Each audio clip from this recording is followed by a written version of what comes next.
Assalamualaikum dan selamat sejahtera pada student accounting cikgu. Okey, hari ini kita sambung lagi modul 7 penyata kewangan milikan tunggal tanpa pelarasan, dan hari ini cikgu akan ajar bagaimana kita nak menyediakan penyata kedudukan kewangan yang lengkap, iaitu daripada akaun perdagangan dan untung rugi, dan juga menyediakan penyata kedudukan kewangan. Tapi hari ni cikgu akan ajar kita buat bentuk T dahulu ya.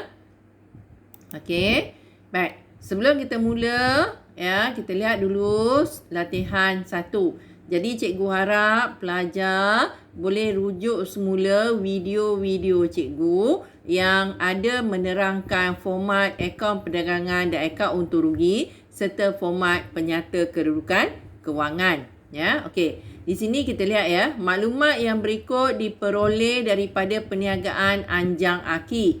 Dia beri belian, pulangan belian, angkutan masuk, angkutan keluar dan diskaun diterima.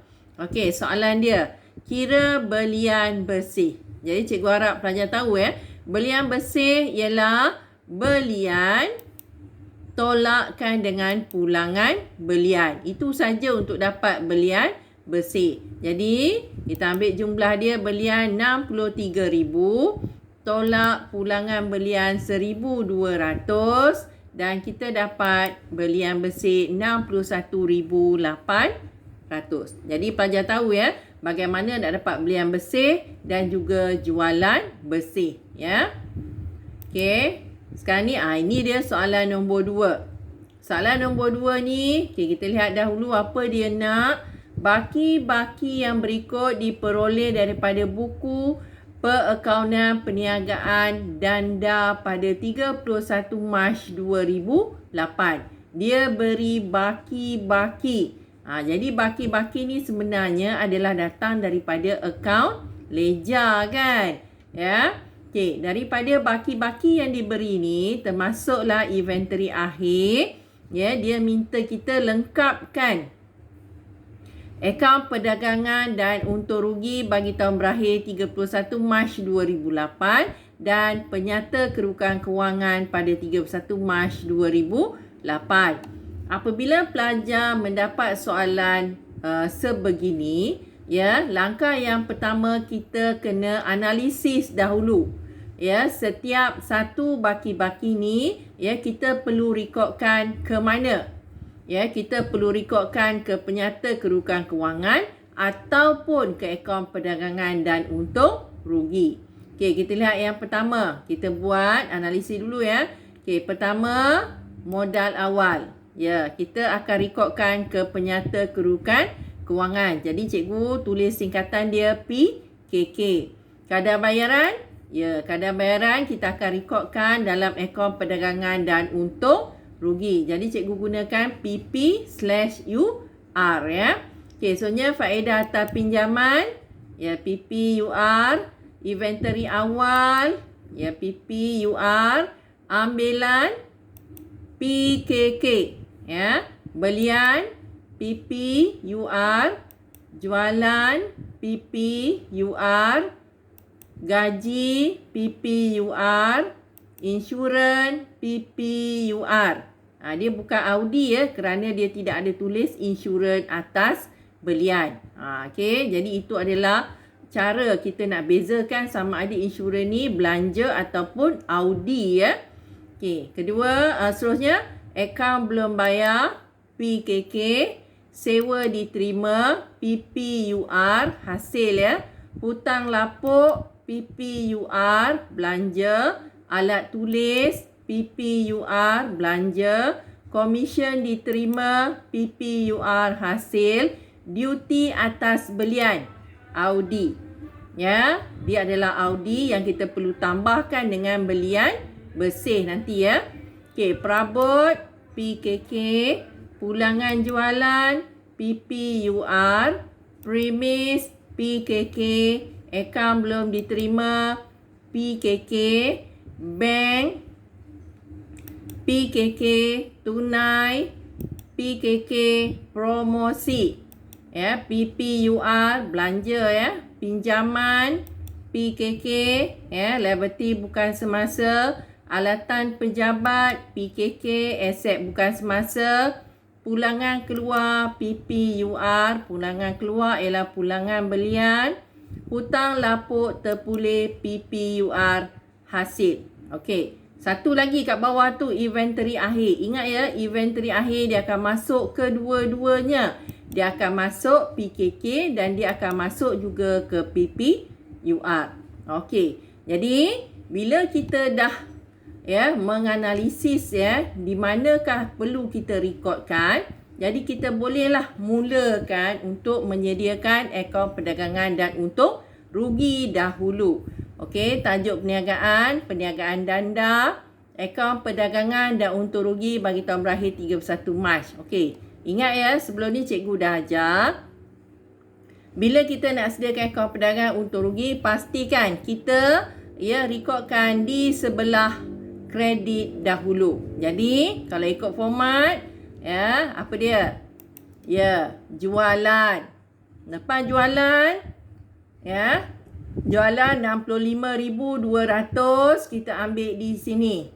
Kita cari mana jualan ni. Okey, ni dia.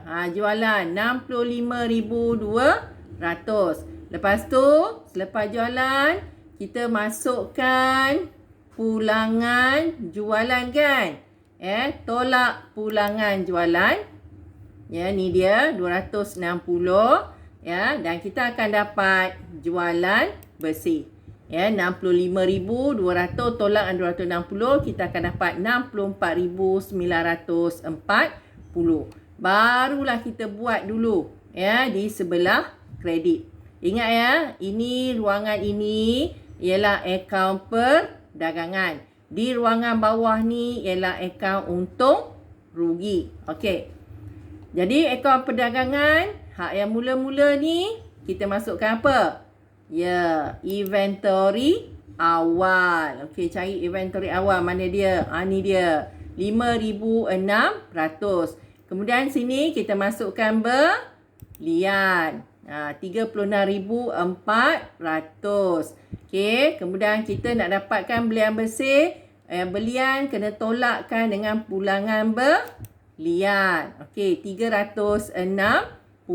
Kita akan dapat belian bersih RM36,040. Dan belian bersih ni perlu kita tambahkan dengan Audi kan. Duty atas belian 520. Kita tambahkan dua-dua ni, kita akan dapat jumlah di sini 36,560. Tambahkan dengan inventory awal, kita dapat kos barang untuk dijual 42,160. Okey, apa lagi? Kita kena tolakkan dengan inventory akhir. Ni dia. 6,100 dan kita akan dapat kos jualan 36,060 Kos barang untuk jual, tolak inventory akhir, dapat kos jualan.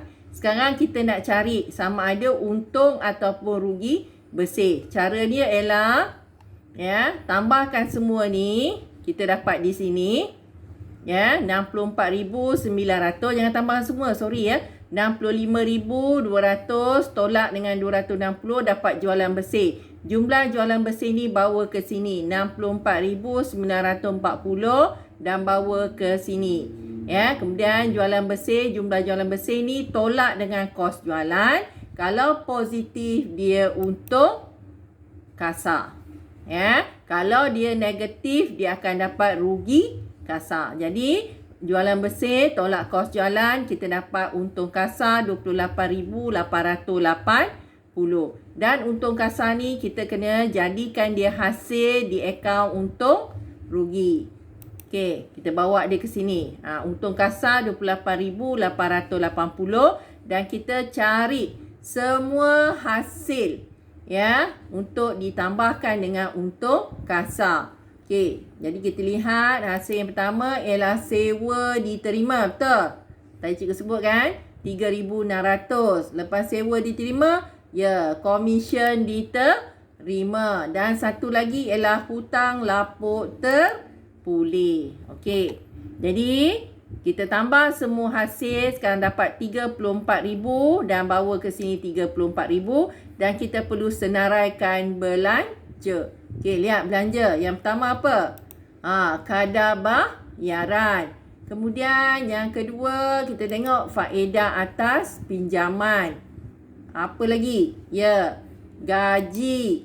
Okey. Lepas gaji, insurans, belanja. Lepas insurans, hutang lapuk. Ya, lepas hutang lapuk, alat tulis, belanja kita. Lagi apa dia ya, belanja kita. Ya, promosi, ada satu lagi. Okey, ada lagi? Tak ada dah. Okey, bila tak ada, nampak kita sekarang perlu cari untung bersih ataupun rugi bersih. Dengan yang tadi jumlah hasil, tolakkan dengan semua belanja ni. Kalau positif, kita dapat untung bersih. Jadi daripada apa yang cikgu dapat, kita dapat untung bersih ya. Kerana 34,000 tolak 870, tolak 640, tolak 12,000, tolak 960, tolak 270, tolak 120, tolak 990 dan kita masih ada baki lagi 18,150 dan lebihan ini kita panggil untung bersih. Okey, bila dah dapat untung bersih, dah sampai sini, dah siap semua. Ya, seterusnya kita perlu menyediakan penyata kedudukan kewangan. Bentuk T juga. Okey, jadi yang merah-merah ni kita perlu masukkan di penyata kedudukan kewangan.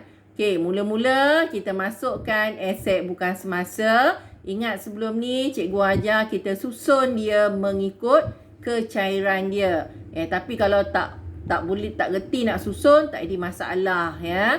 Okey, tidak semestinya yang atas tu mula-mula mesti premis, tak semestinya. Kalau pelajar susun premis di bawah ke, ya, kenderaan di atas ke, tidak menjadi kesalahan. Cuma tak cantik sajalah bila kita lihat.